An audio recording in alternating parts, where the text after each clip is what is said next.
Segunda, 20 de outubro. Verso para memorizar. Não houve dia semelhante a este, nem antes nem depois dele, tendo o Senhor, assim, atendido à voz de um homem, porque o Senhor lutava por Israel. Josué 10, 14. Guerra no céu. Ouça Apocalipse 12, 7 a 9. Então estourou a guerra no céu. Miguel e os seus anjos lutaram contra o dragão. Também o dragão e os seus anjos lutaram, mas não conseguiram sair vitoriosos, e não havia mais lugar para eles no céu. E foi expulso o grande dragão, a antiga serpente, que se chama Diabo e Satanás, o sedutor de todo o mundo. Ele foi atirado para a terra, e com ele os seus anjos. Isaías 14, 12 a 14. Veja como você caiu do céu, ó estrela da manhã, filho da alva. Veja como você foi lançado por terra, você que debilitava as nações. Você pensava assim: subirei ao céu, exaltarei o meu trono acima das estrelas e me assentarei no monte da congregação, nas extremidades do norte. Subirei acima das mais altas nuvens e serei semelhante ao Altíssimo. Ezequiel 28, 11 a 19. A palavra do Senhor veio a mim dizendo: Filho do homem, faça uma lamentação sobre o rei de Tiro e diga-lhe: assim diz o Senhor Deus, você era o modelo da perfeição, cheio de sabedoria e perfeito em formosura. Você estava no Éden, jardim de Deus, e se cobria de todas as pedras preciosas: sárdio, topázio, diamante, berilo, ônix, jaspe, safira, carbúnculo e esmeralda. Os seus engastes e ornamentos eram feitos de ouro e foram preparados no dia em que você foi criado. Você era um querubim da guarda, que foi ungido. Eu o estabeleci. Você permanecia no Monte Santo de Deus e andava no meio das pedras brilhantes. Você era perfeito nos seus caminhos, desde o dia em que foi criado até que se achou iniquidade em você. Na multiplicação do seu comércio, você se encheu de violência e pecou. Por isso, ó querubim da guarda, eu o profanei e lancei fora do monte de Deus.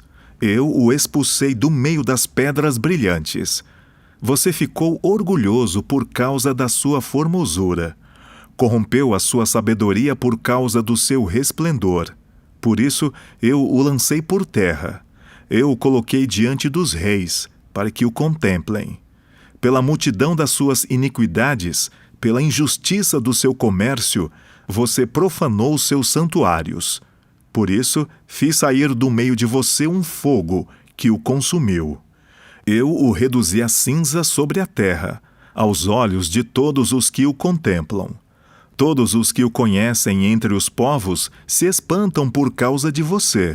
Você se tornou objeto de espanto e deixará de existir para sempre. Daniel 10, 12 a 14. Então ele me disse: não tenha medo, Daniel, porque as suas palavras foram ouvidas, desde o primeiro dia em que você dispôs o coração a compreender e a se humilhar na presença do seu Deus. Foi por causa dessas suas palavras que eu vim. Mas o príncipe do reino da Pérsia me resistiu durante 21 dias. Porém, Miguel, um dos príncipes mais importantes, veio me ajudar, e eu fiquei ali com os reis da Pérsia. Agora, vim para fazer com que você entenda o que vai acontecer com seu povo nos últimos dias, porque a visão se refere a dias ainda distantes. Pergunta 3. Josué entendeu que aquela batalha era parte de um conflito muito maior. O que sabemos sobre o grande conflito no qual o próprio Deus está envolvido? Deus povoou o universo com criaturas responsáveis, a quem deu o livre-arbítrio, um requisito indispensável para que exista o amor. Essas criaturas podem escolher agir de acordo com a vontade de Deus ou contra ela. O anjo mais poderoso, Lúcifer, rebelou-se contra Deus e levou consigo muitos anjos. Isaías e Ezequiel se referem à origem desse conflito, embora alguns estudiosos tentem restringir o significado de Isaías 14 e Ezequiel 28 ao rei da Babilônia e a um governante de Tiro. No entanto, existem vários indicadores claros no texto bíblico que apontam para uma realidade que vai muito além disso. É dito que o rei da Babilônia estava no céu, perto do trono de Deus, e que o rei de Tiro morava no Éden, como querubim da guarda, no Monte Santo de Deus. Nada disso é verdade sobre esses reis. Tampouco se pode dizer que algum rei terreno fosse perfeito nos seus caminhos e fosse modelo da perfeição. Consequentemente, esses personagens apontam para além dos reinos literais de Babilônia e de Tiro. Isaías apresenta uma sátira ou parábola que transmite um significado que vai além do contexto histórico imediato. Nesse caso, o rei da Babilônia se torna um exemplo notável de rebelião, autossuficiência e orgulho. Da mesma forma, Ezequiel faz uma distinção entre o governante de Tiro e o rei de Tiro, onde o príncipe, que estava ativo no domínio terrestre, se tornava símbolo de um rei que atua no domínio celestial. De acordo com Daniel 10, 12 a 14, tentam impedir o cumprimento dos propósitos de Deus na terra. É à luz dessa conexão entre o céu e a terra que precisamos entender as guerras de Israel ordenadas por Deus.